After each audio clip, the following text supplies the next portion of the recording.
Hello, everyone, and welcome to Moonride, where we are channeling the man in the moon. So, look, the fever's broke, and the Republican Party is going to be dealing with this crisis for a decade. In some ways, this could have been the best thing that could have happened because it's so visual and dramatic that it actually changed some people's minds rather than just be a technical problem as some people might have perceived it. So, breathe a deep sigh of relief. This not only has caused Trump to exit, it's caused a lot of problems for the Republican Party, which will really benefit us moving forward in terms of real change. So I do want to see what Trump's going to do in the next 48 hours. He's still plotting, and he's got his list of names of people he's going to acquit. But I get this, not that much. Like, it's like, okay, this much space. He is plotting. Is Trump going to leave? Is Trump going to try to leave the country beforehand?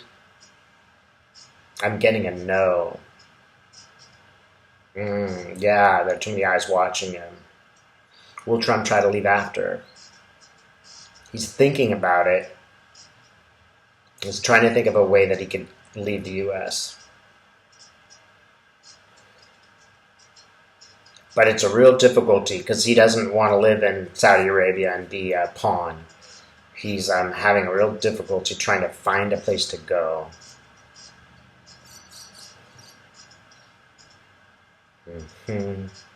Tell me more about Trump. He's pretty much crying all day. It's like the crown has fallen and he just sits there and bawls like a kid all day long, telling us how not fair it is. He's going over revenge, all this revenge he'd like to take on people. He's reaching out to certain senators for help, and they're not taking his calls.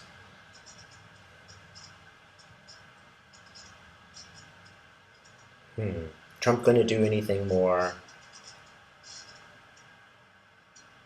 He's just trying to get out of it. He's just trying to escape. It's like, here's a big, huge cruise ship, and he goes up with a rowboat, and he tries to get on, and they're like, sorry, no, we're not letting you on there. So he's trying to get out of it, but he cannot find a way to get out of it. He knows he's being watched.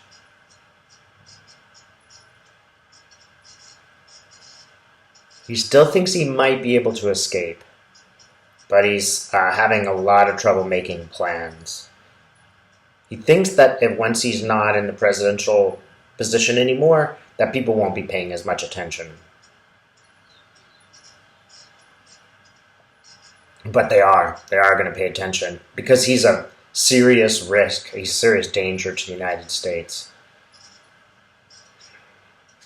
So they're really watching him, which is why no presidential plane is going to be used for this. It's going to be something sneakier. So is he going to try to go? Is he going to try to leave? Maybe. I'm still getting a maybe on this one now. Is he leaving? Okay, so here's a stair. It's like those big old stairs that you use to get on a plane if you're big and important. He's going up the stairs. But how they move those stairs away? The plane and the stairs are sort of separate. So he can't get on. And the plane's just kind of blown away. Like, sorry, again, it's just like the ship. The possibility of for him to escape are become extremely narrow.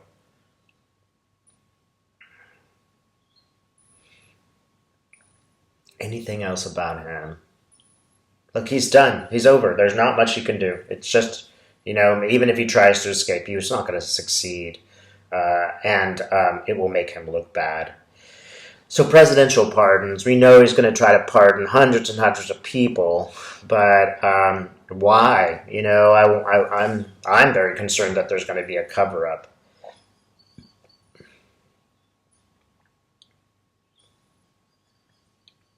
So Josh Hawley comes up, and it just makes me think of anybody that's kind of supporting Trump.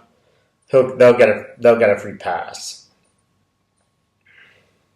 So people like Josh Hawley and Cruz, they're gonna get a free pass. They're gonna he's gonna try to let them go. He couldn't care less about the people that invaded the Capitol. He's not necessarily going to go there.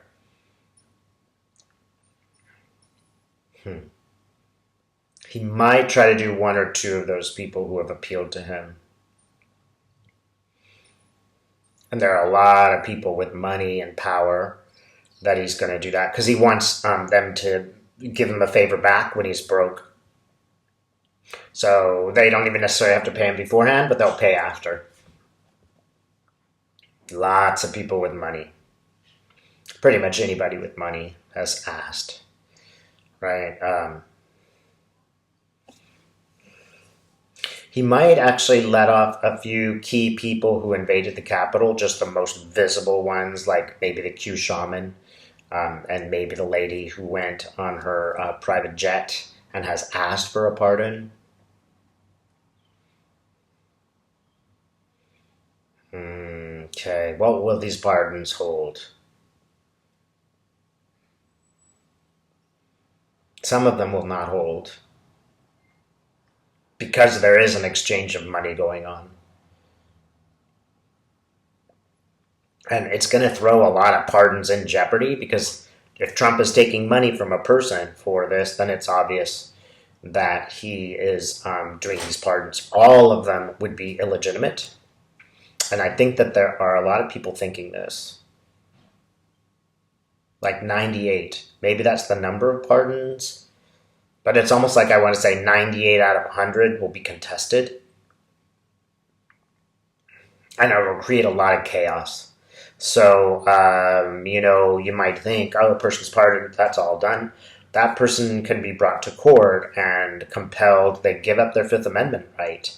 So they've essentially confessed, and then they have to give a lot more details about what happened, which of course means they implicate those around them, and if they don't, then they go to jail. So it's just going to be a mess. It's just going to be a political and legal mess to try to sort out all the pardons. And it might be that somebody just goes to heck with it. They're all illegitimate.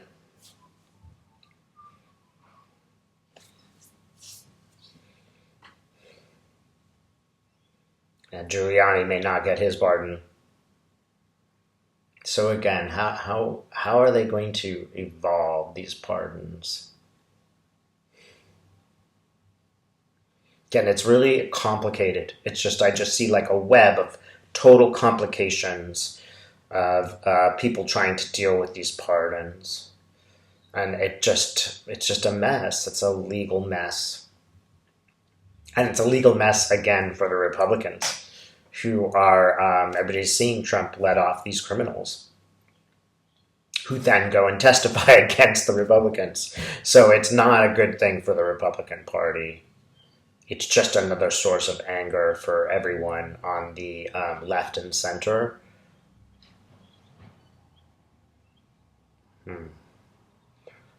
Okay. So what's Biden going to be able to do right away? COVID. That's the thing that Biden's going to be able to do. And in a way, like, he arrives in the office ready to go with a plan, and demonstrates to a lot of people that he can manage the crisis that Trump could not. So there's going to be a very good intake for a Biden. He's going to be able to get a lot of things done because none of the Democrats are going to stand against him to stop COVID. I mean, even the most centrist ones will back him to do that. It's almost like saying, we've done it Trump's way, now we're going to do it Biden's way. Let's see whose is better. And Biden seems to take care of these things in a short time. So like maybe even 3 months. Yeah, it's going to be fairly quick. The solution to COVID will be relatively fast now, and it needs to be. And I would say more than relatively, it's going to be quite fast. Like, all of the things that we should have done before, he's going to do and prove Trump wrong. How about he's going to be able to change the disinformation culture? There are going to be clearer lines about what's allowed in the media, and by that, it'll be more like before the 1980s. There were laws to stop disinformation, so you would be held responsible as a journalist for disinformation. I just see very clearer lines between news and fiction, just clearer lines. And Fox does appear to be afraid.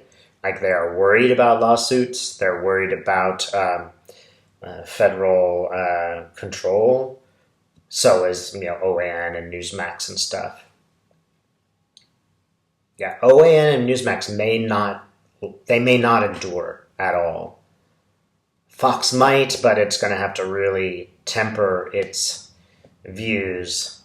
And people are going to make them responsible for it. Will they make them financially responsible for it? Yes. There's money. The federal government can charge Fox News, apparently they will, with inciting a riot. There's money there. And they can fine them for some things, apparently. I just see a wad of money. And executives making a big decision over at Fox about what they need to do. They're not liking the limits. And they're arguing over it. And they're actually fighting with each other over the limits.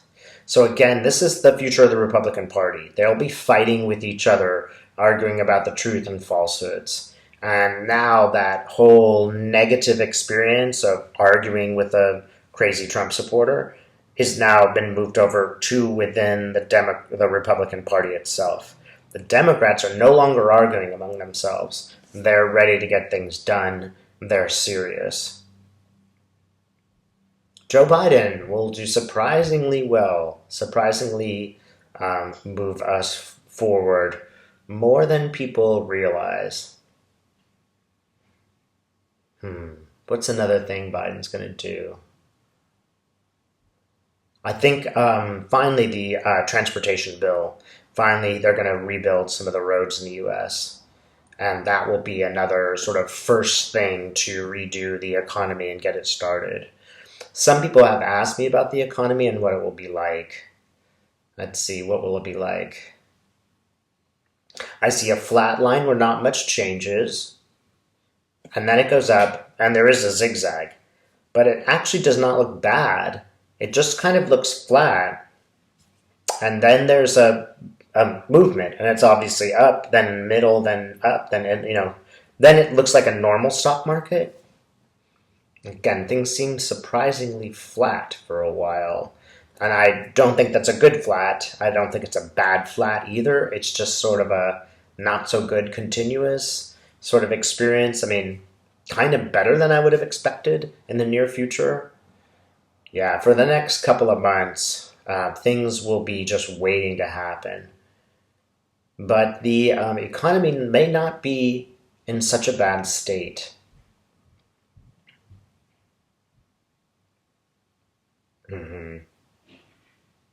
At the very least, we have now a more functional government. That is, once Biden's there with a couple of majorities, we will be able to finally do some things to solve some of our social problems. And we'll also be dealing with people who live in reality instead of a fantasy. All right. Thanks so much for watching.